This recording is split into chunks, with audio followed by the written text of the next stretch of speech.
humans create drama when there's unresolved trauma. And this came from a date night that Autumn and I were having last night. We were out and we were talking about just the state of the world and just random things. And I started, diving in, nerd, geek, dad, expert, husband, master mindset person that I am, and just like riffing on the concept. And we were talking about just why people have such difficulty and challenge and pain and misery and all these different things. And it's like, well, it kind of flashed out at me, and I was like, oh, that's really good. I should capture that. That was really smart. But it was this. It is humans create drama when there's unresolved trauma. When a person has unresolved stuff in the past, wherever it came from, right? Was it passed down genetically? Was it passed down genealogically? Was it passed down in family memory? Is it passed down in different kinds of history? Hey, Dave. Hey, Cassandra. Nice to see you guys. Sifu Peterson, nice to see you. It's been a long time, man. I hope life is good in Malaysia. I watch your updates randomly. But yeah, when we have unresolved stuff, wherever it came from, right? Now, do we actually have genetic memories that are stored in our mitochondrial DNA from our mothers? I don't freaking know. Nobody actually knows. And are there past lives? Again, nobody knows. We can't conclusively prove it, but it doesn't matter. What matters is the BS, the belief system, and what we store in our unconscious mind. Hey, Miss Karen. What we store in our unconscious, that's what drives the reality, right? I've worked with a client, and he had a story of family, whatever, and we get to, what was the source of the whatever? What is the source of the anger, the sadness, the fear, the hurt, the guilt, the limiting belief? If you were to know, was it before, during, or after your birth? Before. Was it in the womb or before? Before. Was it a past life or was it passed down? It was passed down, past life. Okay, how many generations ago or how many lifetimes ago? 22 lifetimes ago. Now, I'm not here to judge. I'm not here to say, oh, that's crap. There's no way. I don't know, because it's his unconscious mind and it's his model of the world. But okay, we'll take that as the reality. Now, the truth is, it's a long freaking time ago, whether that's in his own personal history or if our unconscious mind goes further back into the past. I'm not here to judge that. I'm here to utilize what's given to me. This is what his unconscious served up. Cool, we're going to run with it. And we went and dealt with it. And we went back 22 generations, and there was this island off in this thing, and there was all these really cool things. And all right, let's dig into it. Hey, Drew, nice to have you.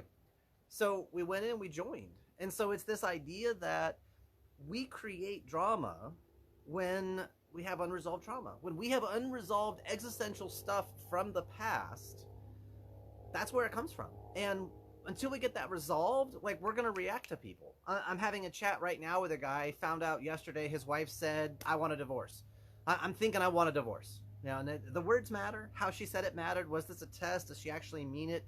There's a lot to pull out of this. But then it comes out, oh, well, my dad died when I was young and my mom abandoned the family. And so he's got abandonment issues that aren't resolved. So he's already kind of primed so that when she says something, he overreacts to it. He takes it super personal or it hits him. He's kind of spoiling for a fight. And he even admitted, yeah, sometimes when things are going good, I say dumb stuff or I do dumb stuff. It's yeah, because there's a part of you when you're raised in instability, when you're raised with the uncertainty and the fear. Oh yeah, hey Josh, no problem. I just invited a bunch of people to come listen. I don't know exactly what I was doing when I hit the buttons. I just wanted to invite people to come hang out and listen in. So I'm just messing with the technology. But yeah, I'd love to have you talk about this. Maybe we can talk one-on-one, and then we can get back on and do a live thing, because there's so much, man. There's so much in this area to explore. But when you're integrated, when you're resolved internally, existentially, when you're solid, you don't react like that, right? There's a couple, and they're one of them's well, I'm gonna take the kids and I'm gonna leave. Oh yeah, well you're just like your mom. Oh yeah, well you're just like your dad. And that's two people's wounds screaming at each other, and they're both committed to being right instead of understanding each other or appreciating each other or getting to real, right? If Autumn says something that hurts, I'm like, dude, harsh, that hurt. Or if she says something, and it's I see something to her and she's like, ouch, and I'm like, oh babe. Yeah, I remember categorically there was one time we had this big argument, and I don't even remember what we were fighting about, but I know exactly where I was standing, because it was in the rental house. And I was between the kitchen and the living room, and I had the cat shelves right behind me, and we're yelling at each other. And I'm realizing I don't even know what we're fighting about. And I just looked at her, and I'm like, I don't want to fight with you. I love you. And I went right back into just this wounded little boy, and it's just I love you. You're the coolest person. I don't know what. I disarmed myself, and I apologized. I was like, I don't know what we're fighting about. I don't want to fight. And the instant I did that, hey Jake, thanks for joining. But the instant I did that, she dropped her swords and she came right there with me, and she was like, honey, because she saw the sadness in me, because I don't want to fight with you. I don't know what this is. I don't know where this is coming from. And because I disarmed, she disarmed. And because the two of us are more committed to being in love than to being right, it's easier for us to apologize. It's easier for us to pull back from the brink of things and not say stuff to hurt. Because if I want to say something to hurt you, that means I'm hurting, right? When somebody is seen, heard, felt, understood, appreciated, that's not when they attack. It's when they feel judged that they attack. And that's the unresolved trauma, the unresolved stuff that we throw at each other. Until we get that resolved, you're going to bleed on everything and everyone. I've said that before too, right? Until your existential wounds are healed. And that's, I was talking with a men's coach yesterday. We were talking about where he's at in his career and some challenges he's having. And, you know, he's like, I'm 32 and am I qualified? And he's like questioning himself. He's like, how did you know this is what you were going to do? And I'm like, dude, I can't not help. like there's the story of the scorpion and the monk, and the scorpion falls in the water, and the monk like reaches a hand in, and the scorpion stings him, and he drops him back in the water. But then the monk sees the scorpion, so he goes to scoop him back out. Now the story's told about, you know, monks are going to monk and scorpions are going to scorpion. And I like that story on one level. It's kind of cute. I also think it's not very intelligent of the monk. Go get a stick so that the scorpion can crawl his own way out, and that way you don't get hurt, right? Because true wisdom doesn't create suffering. If I can reduce my suffering and your suffering, that's true wisdom. If I reduce your suffering but I suffer for it, that's not wise. And if I reduce my suffering and cause you to suffer, that's not wise. That's not going to be sustainable long term. So how can I create the win-win? You do good, I do good together, so win-win or no deal, right? How do we create games we both get to win? That's my life's work. Games worth winning and stories worth telling. Because the story, that's our justification. And the game, that's our behavior. You want to change someone's behavior, always go back to the story. Always go back to the justification, the rationalization. Where did that idea come from? Because it came from somewhere. Now, when it comes to dealing with generational stuff, when it comes to family issues, when it comes to family trauma, when it comes to personal trauma, what do? How do we resolve this? This is what I do, folks. Like, I go into messy, ugly situations and I get traction quickly because I have a set of tools and a set of strategies. And I understand how we create our internal model of the world. And I understand how we can change it fast. Like one conversation fast. You don't necessarily need years of therapy and years of talk. You do not need to reassociate into the trauma. I actually worked with a client and his wife. They were exiting the relationship, but she had been through some pretty bad stuff. And she was in a group intervention program to deal with the stuff. And they reassociated her into her trauma, which was a gang situation, multiple people, very, very bad. And totally reprehensible that they would do something like this, but these are trained experts. And it's like, get over your theory, right? It's about making impact. Hi, Stu. Nice to have you. It's about making impact and getting a result. That's where I stand, right? You know, what's my degrees? What's my training? Master hypnotherapist, master neurostrategies, master neurolinguistic programming, kung fu master, but life experience, military, security guard, business owner, filed bankruptcy, kicked out of where I was living, collapsed a lung, hospitalized multiple days with no health insurance. Like, I've been through the ringer, car repossessed, lived in a car, lived in a tent. Like I've been through the ringer on a bunch of stuff, and I'm able to come out the other side, appreciate it. And understand, dude, there were things I could have done different. There were ways I showed up. There were things that happened beyond my control, but what could I have learned, and how can I use it? And that's what I'll leave you with is two things. Number one is, the way to know you've got your existential stuff dealt with is you can talk about it in the positive, about yourself, and for the future. As long as you're talking about the past in the negative and about other people, any one of those three, either or, there's still existential energy. There's still stuff to release. But when you can talk about the past in the positive, about yourself and for the future, you're resolved and you're integrated. And once you get integrated, you don't react the same way. Your partner says something mean, you don't spark on it, you get curious about it, or you understand where it's coming from and you connect to their heart, not argue with their head. You don't need their validation. You don't argue with them. Somebody on social media posts something ignorant. You go, oh, okay, something to think about. Or, that's interesting, right? That's like my favorite BS word. It's like, oh, that's interesting. I didn't say an opinion. Didn't say I agree or disagree. Oh, I appreciate where you're coming from. Again, didn't say I agree or I disagree.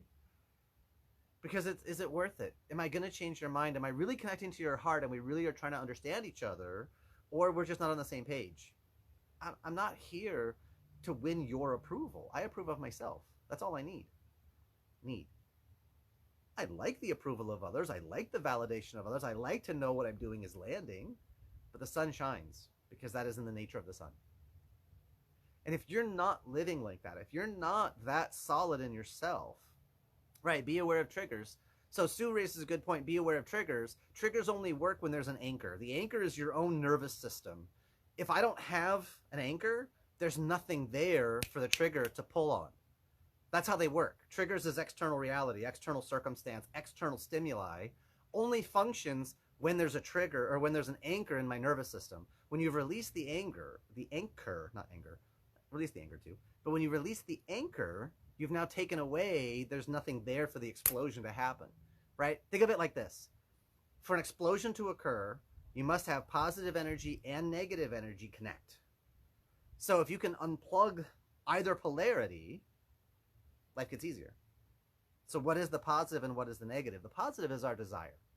The positive is our urge to create, our want to create. The negative is the target. I must get to this, then I will be happy. I must get to that, and then I will achieve, or I'll feel, or I'll be, or I'll have, or I'll know, or I'll whatever. There's always that positive desire and that negative target. So when we take away the target, we take away the, it has to be this. And it could be, well, actually, it could be several things. It could be this, or it could be that. When you create an or for the target, life changes, right? This is the wisdom inside the Kung Fu system, the Shaolin Wing Chun. This was the goal. When somebody attacks you, if you can become the angle of the attack, so as they attack, you become the same line, you become the same space, you literally take away their target, they can't hurt you anymore. And you leave them their positive desire, you leave them their potential energy. Now they have to create a new target. They have to create new negative energy. Not that negative energy is bad, because again, to create an explosion, to make life happen, positive, negative, light, dark, masculine, feminine, you need the polarities to connect, to create new, right? That's the whole process of integration, is duality becomes one and becomes unity. So we need all of that energy, but we're caught up in a world right now that is so hypersensitive to everybody's triggers. Well, don't say that, you might trigger, and don't do this, it could be triggering, and don't talk about that because you could be triggering. We're training people to live at effect, to live at the result. Why is that trigger? Why is that phrase? Why is that idea? Why is that concept? Why is that conversation setting off all this stuff? Because there's unresolved belief systems, we call trauma, sitting in your past. So we need to get that stuff cleaned up. That doesn't mean, by the way, just because you took away the emotional anchoring, just because you took away the trauma, does not mean that the things that happened in the past were okay. It means we understand where it came from and we raise our standards and have new ways of behaving, new ways of relating. Because there are a lot of bad things that happened in the past across every single culture, right? Humanity is a wolf to man. It happens everywhere. There's not a single culture that is sacrosanct and never did wrong to nobody nowhere. Every culture on the planet has done bad stuff to other cultures. But we've learned and we've grown and we're expanding, and now we're trying to live more consciously and do no harm and try not to continue the generations of abuse and unravel the power structures that allowed bad stuff to happen and be swept under the rug versus call it to accounts. So until we get the trauma resolved, we're going to be in reaction mode. Once we get it resolved, now we can deal with what's really going on. We can really get to real and we can truly raise our standards, and we're not living in reaction mode. We're not living in this defensiveness all the time. So the second thing I want to finish with is, if you're not living that way, if you don't feel centered, if you feel like you're reacting, as Don Quixote would say, you're tilting at windmills, if you are triggered, if you are finding yourself at the effect of stuff, if you find your emotions getting ahead of you, anger, sadness, fear, hurt, guilt, you're finding things difficult to manage, to regulate, you find yourself emotionally overwhelmed, we should talk. Because this is what I do, quickly. Even as little as one conversation can change your entire life trajectory. And the first 15-minute conversation's free. No sales pitch. I'm not trying to push you into anything. I'm not trying to tie you down or do a bait and switch or do a Ben Franklin close. Like, I know all these different sales techniques. I'm not trying to do any of that. I want to have a genuine conversation. What's going on? Where are you at? What are you experiencing? Okay, now let's get that resolved. And here's what I think it would take. Based on what you've told me, it's going to take 6 conversations. It's going to take like 6 hours. Let's just get it done. In my experience, big, huge, ugly, messy stuff doesn't take years and years and years of talk. It can be resolved quickly because we get to the source and we dismantle it there. If you guys want, I can send you, I've got a clip on YouTube of a guy I was working with, and we had just released his anger, and literally we went into any moment in your life that you were angry, go back to it, try and feel it, and you'll find you cannot. Right? He could remember being angry, and he could understand why he was angry, but the feeling isn't there anymore. The back pressure's gone. So can you imagine living your life without all the past stuff still pressing on you, still weighing on you, still holding you down? Right? I talked with a young man who hadn't slept in 2 years because of a car accident that wasn't his fault. Because of what happened and what could have happened, he was beating himself up, and every night he went to bed, he would replay the car accident. And he was on medication, and he was seeing therapists, and he was seeing psychologists, and he was doing all the things, and he wasn't sleeping. One conversation, we changed that. Because I just shifted his memories. Let's dial in and what really happened and throw it up on screen, and let's disassociate from it. Now let's really get into it, and we help recover emotions. He forgot his daughter was dancing the hokey pokey in the ER. They're pulling glass out of his shoulder, and she's dancing because, like, she wasn't traumatized. It meant nothing to her. She was scared until she saw her daddy, and then when she saw him, she was good. And he had been punishing himself, and he had deleted that, and we recovered it. And that's not to say therapy is a bad thing, because it's not. It's a different modality and a different strategy and a different goal. But you have to really ask yourself, what is the goal of my therapist or my counselor or my psychologist or my coach or my whomever? Is it to teach me to cope with things I can never change? Is it to teach me to manage a bunch of symptoms that are just going to be a part of my life? Or is it to resolve what's going on and get to cause, where I happen to life instead of life happening to me? Because that's a story that you can control. But sometimes you need somebody outside of the story to help you create the structure, to help you to unlock the lessons so that you can release the anger, the sadness, the fear, the hurt, the guilt. You can stop tilting at windmills. That's what I'm offering. Quick. Get it resolved and done, like less than 30 days even. Sometimes, like I said, as little as one conversation, we're just done. I've helped recover marriages. I've helped people leave marriages with their integrity intact. I'm not here to judge. I don't do fault. I don't do blame. I don't do guilt. I don't do shame. Things are, they are. What do you want them to be? So if this resonates with you, I would love the chance to work with you. Let's talk. 15 minutes is free. Just DM me, send me a message. I'm always available. I'm in groups. I help out. I'm in mental response teams, because it's not about I'm going to charge somebody to save their life. It's like they're on the edge of suicide. We need to get them to take a step back. Do not make a permanent solution for a temporary problem. And I've filed for bankruptcy, and I've lived in a car, and I've lived in a tent. I've had a car repossessed. I've been through some stuff, hospitalized multiple times without health insurance. That's fun. Still here, still able to smile, still able to laugh and learn and love and grow. So you're not alone, unless you choose to be, because social media makes it so easy to get support, get connected, get help, get encouragement. So, until our traumas are resolved, we'll create drama. Once you're resolved, life is different, love is different. It really is an amazing experience. So if you're working with someone, you're not getting your resolution. We've been in therapy, I've worked with couples 13 years. They've been in therapy, and they've been in counseling, and they've been in blah, blah, blah. And it's like, but I remember one couple I worked with, no one had ever introduced the idea of masculine and feminine filters and how they filter into communication. And they realized they were opposite polarities. And like, that was revelatory for them, because no one had ever like broken that down. And like, talking with them was blatantly obvious. He runs in his feminine when he communicates, and she runs in her masculine. Like, it was totally obvious. It's not wrong. You know, it's not men must always be 100% masculine. For some guys, nah, they're more sensitive, and they're more this and they're more that. That's fine. Now, is that a defense mechanism or is that a genuine core polarity? It's a different conversation. But you're not wrong for where you are. You just are. And where do you want to be? All right, cool. Let's get you there. What do we got to do? That's it. The right questions can transform your life. So, again, if this landed, and if you know someone that needs to hear this, they're suffering, they're in pain and misery, and nothing seems to be getting through, or all the standard treatments aren't happening or helping, I'd appreciate the connection. Because I'm here to help and serve and light up the world. A lighted candle loses nothing by lighting another candle. That's what happens when you're integrated. You're just on fire. You're a light in your own life, and you just want to help light up others. You make it an outstanding day, and I'll see you when I see you. Bye.